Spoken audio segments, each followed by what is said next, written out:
Hey, this is Corey from Trivium, and you're watching SoundlinkTV.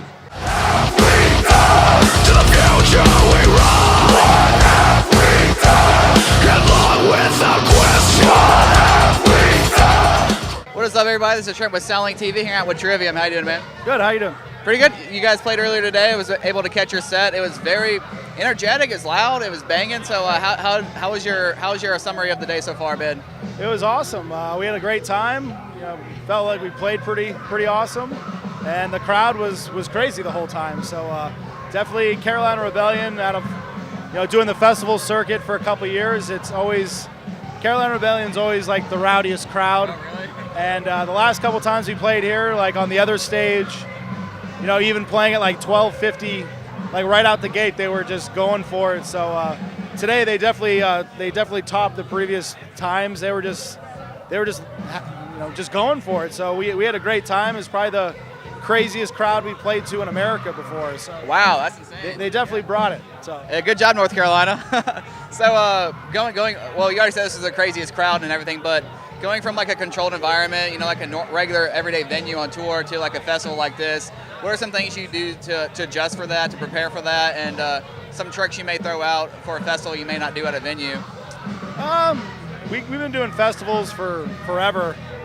We've been doing all the European festivals for like 13 years. Okay. So just another day at the office for us. We definitely like playing the festival stages. You definitely got a little bit more room to fit everything and move around, and sometimes in the club the stages are smaller, and we like to move around on stage and kind of interact with the crowd, so having more space definitely helps us kind of feel more in the comfort zone. But yeah, we had a great time, and festivals are always fun. It just, we like to play longer. Playing 35, 40 minutes is kind of like a warm-up to our normal show, so but luckily, the fans were digging it, and then people that caught the show, hopefully next time we come through North Carolina, they'll come out to our full-on headlining show and get the full deal. All right, sweet. Before we get to your record and everything that came out last year and everything, you guys did have a song on God of War 3 and some other video games and all that too. So like, what was that experience like, writing music for video games and everything that versus writing for an album? And do you guys see yourselves doing more of the video game type stuff or writing for other things other than an album in the future? The company hit us up. We just kind of wrote a song. That's the only time we've ever written something that was for something like a game. Some of the other stuff we've been on have been just taking a song from a record and just kind of putting it in it. That was like an exclusive.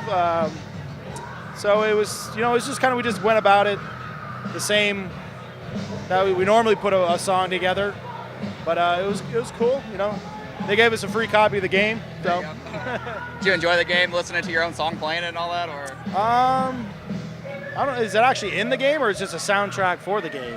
I'm not really sure myself either. I don't think it's actually in the game. Okay. They just did a soundtrack to accompany it. Okay, sweet. All right, awesome. So your record came out last year. A lot of fans have been really enjoying it. I've seen a lot of people talk about it last year, even in this year and stuff. So what are some things you guys brought to the table this time you might have learned about yourselves, even though you've been doing this for a long time, that might have not been there before?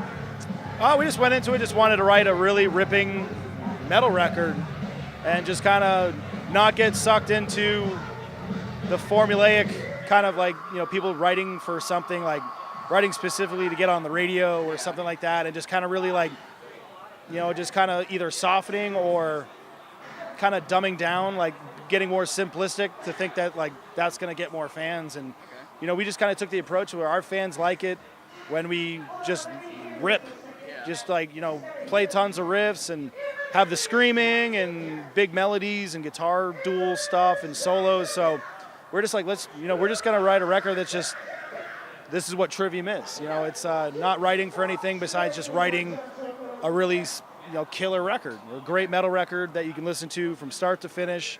And it's got a bunch of variety of different songs.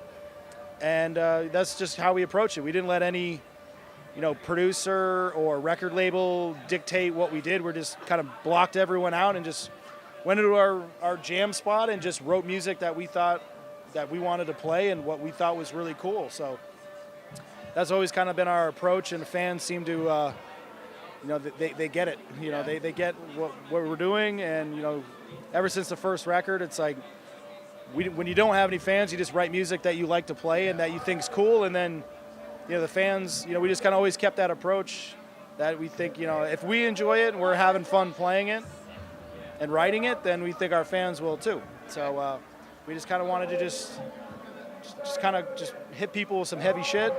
So. Now you mentioned doing what you guys have been doing for the last, however many years, 15 years you've been in band and all that. So something that's always changed is the industry and how it works, how you got to market yourselves and all that. So going into this, after doing this for a long time, what are some things you got to do marketing-wise, or how did you guys have to adapt to, the whole streaming, stuff coming up, where back in the day where you guys were starting out, so that really wasn't a thing. And so, what are some things Trivium has done to evolve as the industry has evolved? We've always been a touring band, so we just relied on kind of the grassroots building a fan base.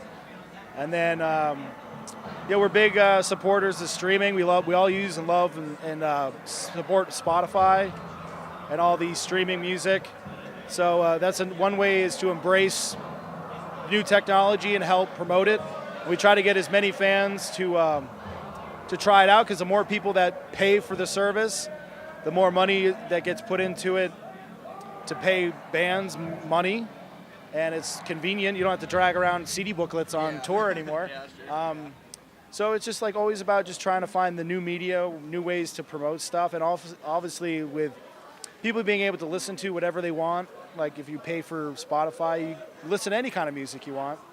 And now it's I think the great thing about it, with any band, signed or not, independent artists can get on all the same services. You don't have to have a record deal to get your music out. That's very true, yeah. And YouTube and everything like that. So, I think it's really put an emphasis on you having to you have to give people a really killer product. You can't half-ass a record. You can't put out something that's mediocre. It's you want the people to pay attention to you, because there's a million other things that they can go listen to. So I think it's it puts a lot more, pressure on a lot of people to having to write really killer and put out a great product. So we put a lot of time into making sure, curating all our albums, merchandise, everything, try to make it as top-notch as possible, that when people buy a box set or the vinyl or the record, they feel like they're getting their money's worth, or even, more than their money's worth with what they're getting. So we try to give the fans, if they're going to spend money on our band, we want to at least make sure that they're getting the best product they can. And I think that's a good thing for the industry, because it'll definitely get a lot of bands to try harder. And hopefully the bands that don't, it just kind of weeds out the crap that doesn't need to be there. Yeah, something, you mentioned, you don't have to be a signed band or whatever to get on these playlists and stuff. So, is it weird being an influential band and having, smaller bands, if they end up on a Spotify playlist that you guys are on that's curated by them, and they're just, freaking out, oh, my God, we're on the same playlist as Trivium. Those two worlds, never before has that really been a thing. So, from your perspective as being a band that has influence that other bands look up to, how's that on your end? We've been, championing the new bands. Our last tour in Europe, we brought out all new bands. And obviously one of the bands that we brought out in Europe that we've been a big supporter of was Power Trip. Yeah. They played here, I think, yesterday. Yeah. And we brought them out in Europe, and they were fantastic, and made a lot of new fans. And we do a lot of Spotify playlists for all the music that we play on tour. At the venue is all new bands that we think are really cool, and hopefully promote it to people. And you can go on our Spotify Trivium, and we make a tour mixtape of all the bands that were that either put out new records or stuff that's been reissued, or something that we think maybe some of our fans might not know about, and hopefully help push them on our fans, and hopefully make some new That's really cool. That's really cool, yeah. So after this, what do you guys have going into the summer, into the fall that you can talk about? We got some shows in July. We're doing some festivals in Wisconsin, Rock USA is one.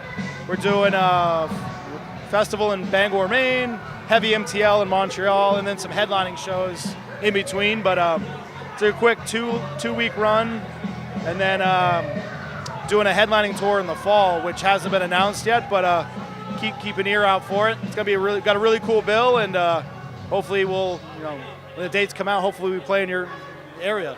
Okay, sweet. All right, man. Thanks for your time today and everything. I'm Trent with SoundlinkTV, hanging out with Trivium. Thanks for watching. To the future.